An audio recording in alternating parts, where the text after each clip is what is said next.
AB news, ताकि सच जिंदा रहे। पुरानी आबादी थाना क्षेत्र में बुजुर्ग महिला के ब्लाइंड मर्डर की घटना का पर्दाफाश। परिवादी पोता ही निकला दादी का हत्यारा। गंगानगर के पुरानी आबादी क्षेत्र में पिछले दिनों खबर 86 वर्षीय बुजुर्ग महिला की हत्या का पुलिस ने आरोपी को गिरफ्तार करते हुए बड़ा खुलासा किया। वृद्धव का हत्यारा और कोई नहीं, उसका ही कलयुगी पोता निकला। पोते मनीष चुग ने ही लूट के इरादे से अपनी दादी का कत्ल किया। ज्ञात रहे कि इस हत्या से पूरे शहर में सनसनी फैल गई थी। महिलाओं में डर देखा जा रहा था। ये केस श्रीगंगानगर जिले में नवनियुक्त एसपी डॉक्टर अमृता दोहन के लिए किसी चैलेंज से कम नहीं था। इस संबंध में गुरुवार शाम को एसपी कार्यालय में आयोजित प्रेस वार्ता में पत्रकारों को जानकारी देते हुए बताया कि दिनांक 24 जुलाई को पुरानी आबादी क्षेत्र में एक 86 वर्ष की बुजुर्ग महिला की हत्या हुई थी और लूट हुई थी उस घर से। तो आप सीओ साहब एसएचओ स्वयं मौके पर पहुंचे थे। मौके पर पहुंचते ही हमने एफएसएल की टीम को, डॉग स्क्वाड को, एमओबी को बुलाया था साक्ष्यों का आकलन करने के लिए। एफआईआर इसमें तुरंत दर्ज कर ली गई थी। विभिन्न टीमों का गठन किया गया था और इसमें हमें अब सफलता मिल गई है। जो इसमें बड़ी विचित्र बात ये है, हत्यारा तो ये ऐसा बहुत ही कम होता है कि परिवादी ही आरोपी निकले, और वो भी इतने गंभीर अपराध में, हत्या व लूट के अपराध में। इसमें जो पोता था वो एविएटर एक ऐप के माध्यम से गेम खेलता था। तो शुरू में उसमें उसको फायदा हुआ, पैसों का लेन देन इस ऐप के माध्यम से होता है, तो उसमें उसको फायदा हुआ कुछ पैसों का, तो वो और इन्वेस्ट करता गया। ये एसी रिपेयर का काम करता है, तो जो भी जैसे भी ये काम के पैसे इसको मिलते थे उसमें वो इन्वेस्ट करता रहता, किंतु कुछ दिनों से इसको लगातार नुकसान हो रहा था। उससे वो परेशान था। 1.5 से 2 लाख का इसके ऊपर कर्ज चढ़ गया था।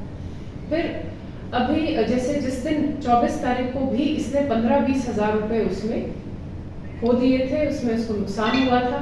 जो इसकी दादी थी वो लगातार इसको इस तरह के वीडियो गेम खेलने से मना करती थी। इस चीज से परेशान होकर उसने 24 तारीख के दिन जब वो अकेला घर में था अपनी दादी के साथ और इस तरह से झगड़ा हुआ, तो सोच समझ के पूरा एक हत्या का इसने पूरा प्लान बनाया और अपनी दादी का जो एक वो तौलिया होता है उससे गला घोट के उसकी हत्या कर दी। उसके कान से जो टॉप्स वगैरह लूट लिए और घर में जो और जेवरात रखे थे उसकी माता के, उसकी बहन के, और जो कुछ कैश रखा था उसको भी उसने लूट लिया। तो इस तरह से उसने इस घटना को अंजाम दिया। हमने इसमें इस आरोपी ने अपना सब कुछ एक्सेप्ट कर लिया है और साथ ही साथ हमने इसकी निशानदेही पर जो सारे इसने जेवरात लूटे थे वो भी बराबर कर लिए। कोई नशा करने का भी कोई आदी था क्या?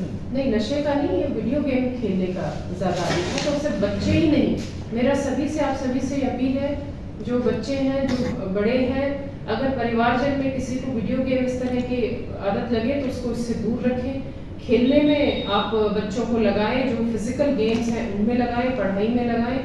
ये इतने ज़्यादा एडिक्शन कर देते हैं कि फिर उसको कुछ और समझ में ही नहीं आता है।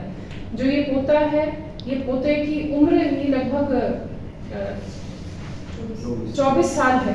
तो ये ना बच्चा भी नहीं है, ना समझ भी नहीं है, पैसे कमा भी रहा था, लेकिन इस एडिक्शन की वजह से इसने अपनी ही दादी की हत्या कर दी। तो इससे बड़ा और क्या अपराध होगा। तो आप सभी से अनुरोध है आपके माध्यम से कि वीडियो गेम के से दूर अपने बच्चों को रखें। जो लूट हुआ था सामान वो सारी बरामदगी की? बिल्कुल बिल्कुल, इसी की निशानदेही से हमने बरामद कर।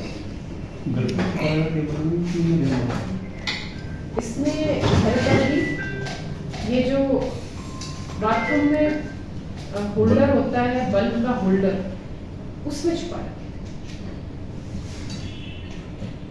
ये जाके वाला चीज जो मंदिर है इनसे जुड़ा हुआ है, मंगलवार से जाता था। इससे क्या लेना देना? अपराध का उससे कोई लेना देना नहीं। इससे धार्मिक प्रवृत्ति का था, उससे हम कुछ मैं उससे कोई कमेंट नहीं।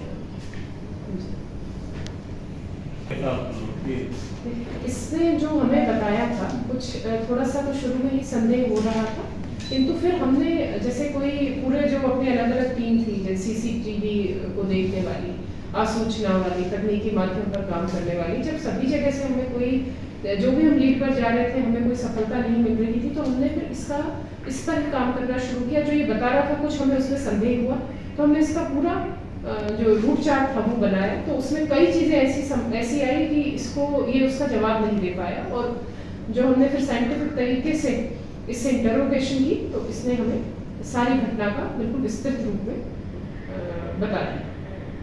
तो ये घटना कितने बजे, मतलब 1 से 4 बजे जो एक टाइम पीरियड था उसी समय? हाँ, साढ़े 12 1 बजे के लगभग 40 से पहले से 1:12 बजे निकल ही गया था, उससे पहले कर गया।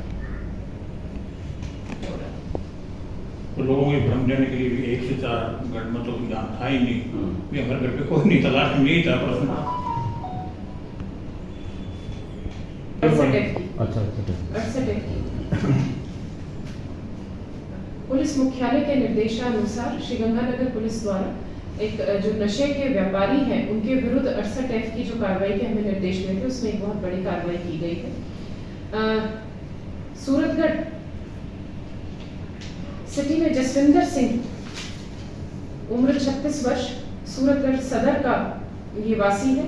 इसके विरुद्ध एनडीपीएस के प्रकरण दर्ज थे, और इसमें एक जो प्रकरण जिसमें लगभग 4 क्विंटल डोडा चूरा जब्त किया गया था, उसमें भी आरोपी था। तो उसने पिछले 6 वर्ष में इस तस्करी से जो अपनी संपत्ति बनाई उसका हमने पूरा ब्यौरा लिया, जिसमें इसके 3 बीघा जमीन नेशनल हाईवे पर खरीदना, जिसमें एक होटल भी था।